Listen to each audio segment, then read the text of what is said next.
A, B. Alors, puisqu'ils donnent le même classement, donc U et V représentent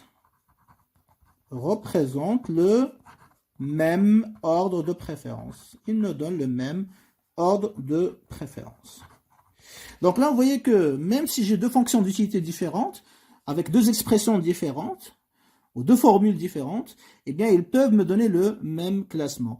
Et donc, c'est ça qui a poussé justement les économistes, hein, donc néoclassiques, à dire modernes, en tout cas, l'approche ordinale, à dire finalement, ce qui compte, c'est juste l'ordre de préférence. C'est la valeur relative. Est-ce qu'elle est supérieure ou est-ce qu'elle est inférieure? Maintenant, bien sûr, si tu compares l'intensité de préférence, c'est pas la même chose. Hein. Donc, si je reviens ici à U, vous voyez, hein, donc la différence, l'écart, c'est 5 moins 3, ça fait 2. Vous voyez, hein, donc il y a une préférence de A par rapport à B, mais elle est très faible. Par contre, ici, la préférence, voilà, elle est très forte. Pourquoi? Parce que 25 moins 9, ça fait 16. Et donc, le degré de préférence ici, avec la fonction V, elle est plus fort. Mais est-ce que ça a changé le choix du consommateur? Non. Toujours ici, A préfère à B, donc il va choisir A.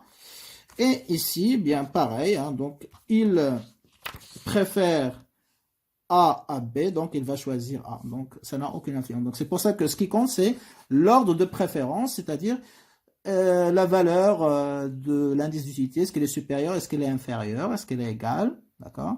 Et à partir de là, donc, si c'est uniquement l'ordre de préférence qui compte, eh bien, plusieurs fonctions d'utilité, on peut utiliser plusieurs fonctions d'utilité pour représenter le même ordre de préférence. Il suffit qu'ils donnent le même classement, bien sûr.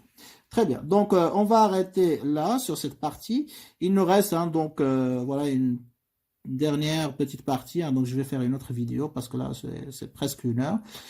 Et on va prendre quelques applications pour montrer quelles sont les conséquences donc, de cette propriété qui est très importante.